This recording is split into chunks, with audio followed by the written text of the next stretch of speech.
All right, let's get this show on the road, ready to explore the fascinating world of computer networks. I'm all set. Sounds like a fun journey. It is. And we've got this awesome article from Geeks4Geeks to guide us. It's called Basics of Computer Networking. You familiar with it? Oh, yeah, definitely. Geeks for Geeks is a great resource. Always a good starting point. Yeah, totally. So we're using that as our kind of launching pad, But we're not just going to stick to the basics here. We're diving deep. Absolutely. Going beyond the definitions, we're going to really unpack how networks work, why they're so essential these days, and maybe even throw in some fun facts you can use to impress your friends. Exactly. It's about understanding, what makes the internet tick. Right. So let's start with the fundamental question. What exactly a computer network? How would you explain it to, someone who's not a tech expert? Good question. I'd say it's basically a bunch of devices all connected together. They can talk to each other, share information, share resources, that kind of thing. So my laptop and my phone could be on the same network. Exactly. And maybe your smart speaker, your gaming console, anything that can connect wirelessly or, through cables. So it's like a digital party where all these devices are hanging out together. Haha, yeah. That's a fun way to think about it. And the guest list can be huge. Your home Wi-Fi is a small get-together. But the internet, that's like a massive global festival of data, millions of devices all connected. Whoa, that's crazy. Speaking of the internet, can you imagine a world without it? Ugh, I don't even want to think about it. Right. No streaming services, no online shopping, no, funny cat videos. It's scary how much we rely on networks these days. We don't even notice them until, the Wi-Fi goes down, and then it's like the world ends. Totally. Okay, so we know what a network is, but how does it actually work? I mean, it's not like there are tiny wires running between all our devices. Well, sometimes there are wires, but yeah, you're right, there's more to it. Think of it like this. When you send data over a network, it's like sending a package. Okay, I'm following. So that package needs an address, right, to make sure it gets delivered to the right place. That's where IP addresses come in. Every device on a network has a unique IP address, like a digital fingerprint. So it's like a digital return address label. Exactly. So data knows exactly where to go, but how does it actually travel between those addresses? Yeah, that's what I'm wondering. It's not like there's a tiny mailman running around inside the internet, right? Right. Well, this is where it gets a bit more technical.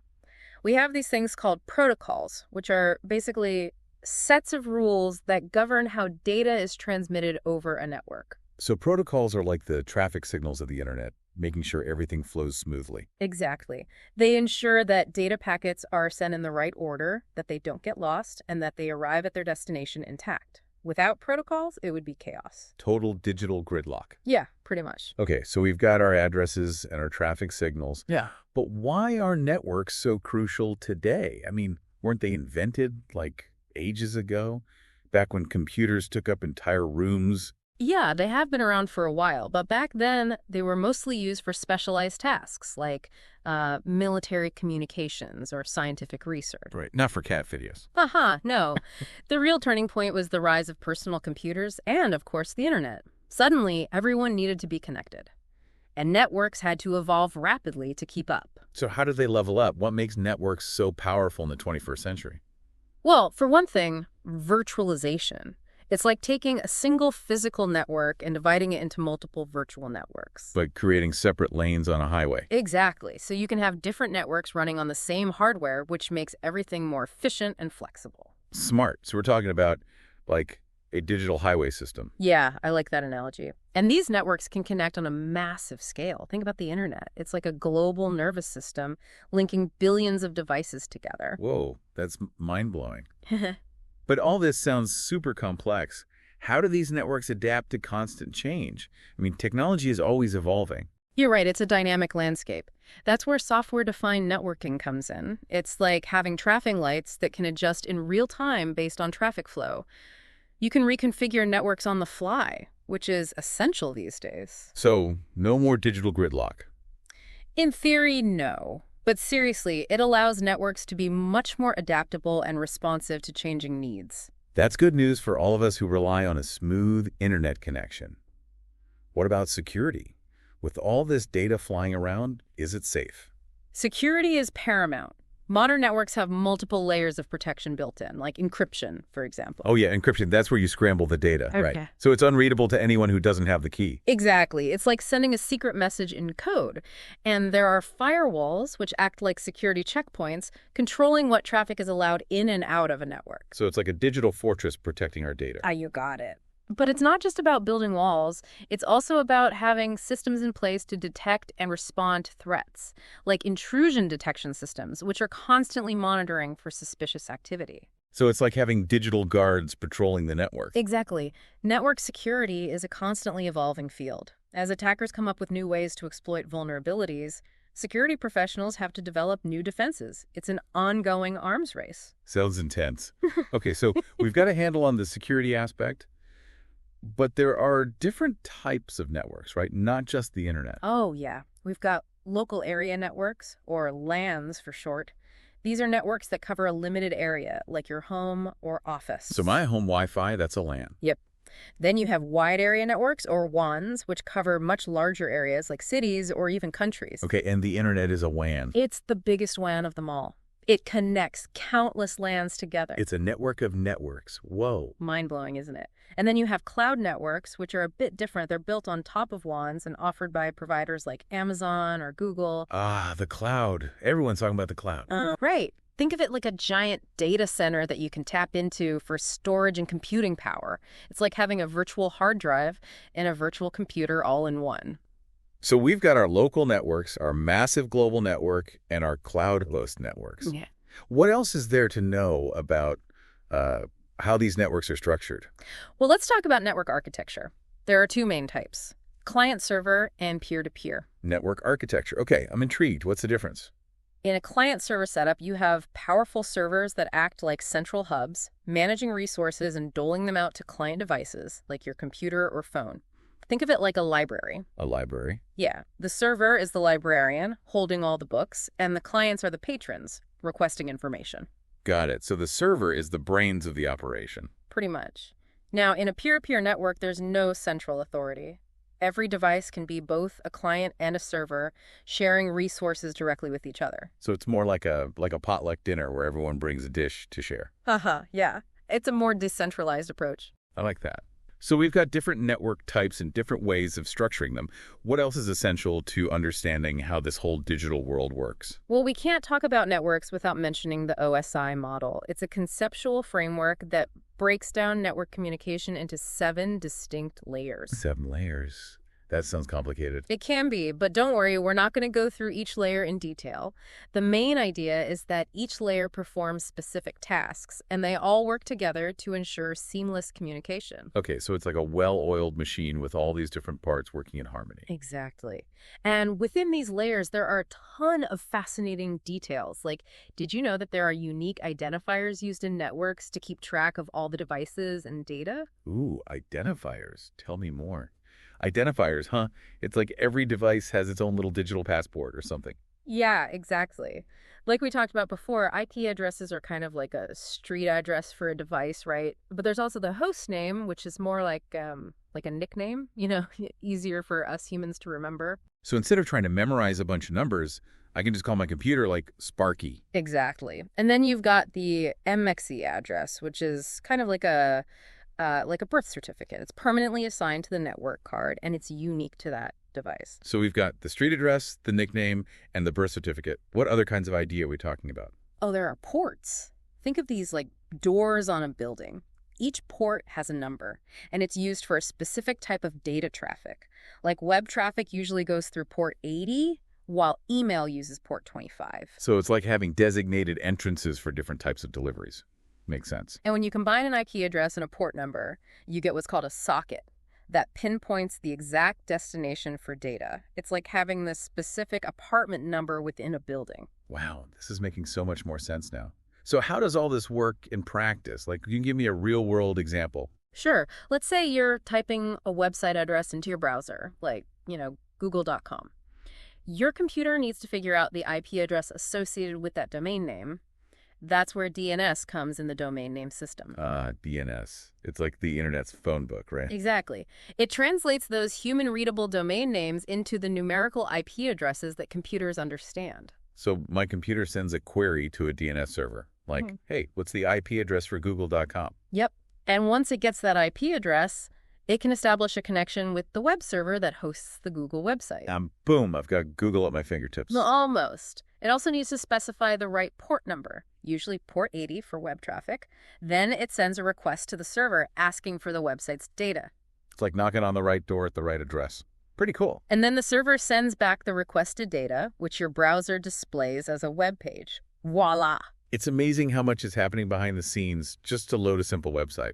Yeah, there's a lot going on. And this is just one tiny example of how networks function. There are tons of other applications and processes that rely on these same principles. It's mind-boggling. Okay, so we've talked about all these different components of networks, but with so much data flying around, security has to be a major concern, right? Oh yeah, definitely. It's like having a bustling city. You need a robust security system to keep everything running smoothly and safely. We've talked about firewalls and encryption, but what else is in our digital security toolkit? Well, a good way to think about network security is through one called the CIA triad. CIA, like the spy agency. Haha, not quite. In this case, it stands for confidentiality, integrity, and availability. These are the three core principles of network security. Okay, so break it down for me. What do those terms actually mean? Well, confidentiality means keeping sensitive data secret, making sure that only authorized people can access it. So, like keeping our secrets secret? Right. Encryption plays a big role in confidentiality, as do strong passwords and access controls. Then there's integrity, which means ensuring that the data hasn't been tampered with, making sure that a message hasn't been intercepted and altered in transit. So it's like a digital seal of authenticity. Exactly. Techniques like checksums and digital signatures help to verify data integrity. And lastly, there's availability, which means ensuring that systems and resources are accessible when they're needed. So keeping things up and running smoothly no matter what. Yep.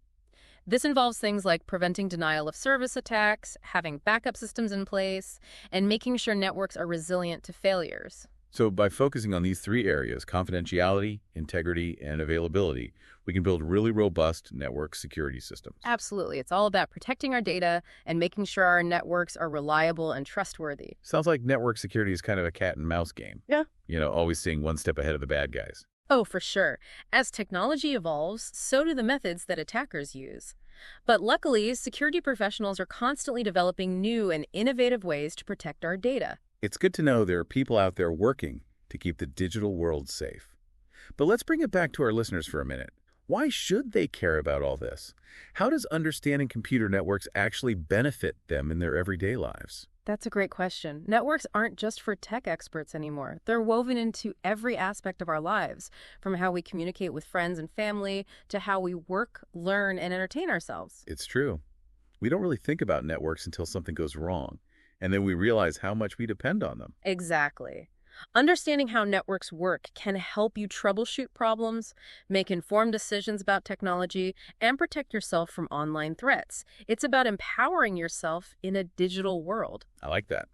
So what are some key takeaways for the listener? What practical advice can we give them based on what we've covered? Well, first and foremost, be security conscious. Use strong passwords, be wary of suspicious emails or links, and keep your software updated. Those are the basics. Great advice. It's easy to become complacent, but those simple steps can really make a difference in protecting your data. Absolutely. And Yeah. don't be afraid to learn more about different types of networks and how they work. The more you understand, the more in control you'll be. Knowledge is power, right? Exactly. And finally, I'd say appreciate the power of networks. They've connected the world in ways we never thought possible, and they continue to drive incredible innovation. It's really quite remarkable. It is. It's easy to take them for granted, but they really are amazing. So we've covered a lot of ground today, from the nuts and bolts of how networks work to the bigger picture of their impact on society. We have. It's been a fascinating journey. And remember, this is just the beginning. The world of computer networks is vast and constantly evolving. There's always something new to learn and explore. Right. We've used that great article from Geeks for Geeks, Basics of Computer Networking, as our jumping off point.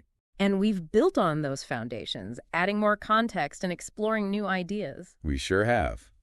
But now I think it's time to look ahead. What does the future hold for computer networks? What are you most excited about?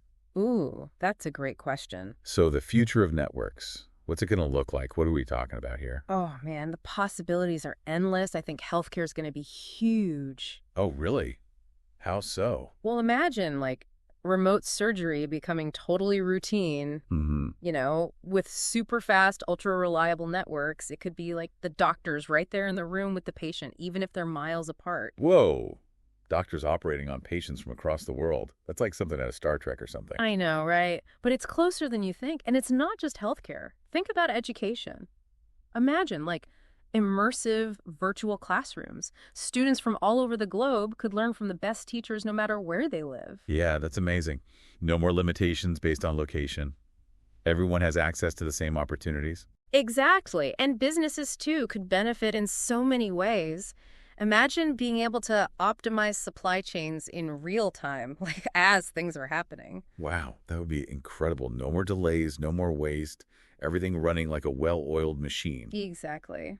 But of course, there are challenges, too. Oh, yeah, for sure. What kind of challenges are we talking about? Well, security is a big one. Mm. As networks get more complex and interconnected, the risks get bigger, too. I mean, imagine if a hacker could bring down an entire country's power grid or something. Okay, now that's scary.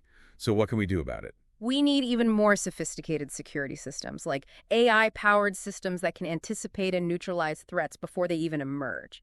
That's the kind of technology we're going to need to stay ahead of the bad guys. AI-powered security systems. That sounds pretty intense. And what about privacy? I mean, with so much data flowing through these networks, how do we make sure our personal information is protected? Yeah, that's a huge concern. We need to find the right balance between innovation and privacy.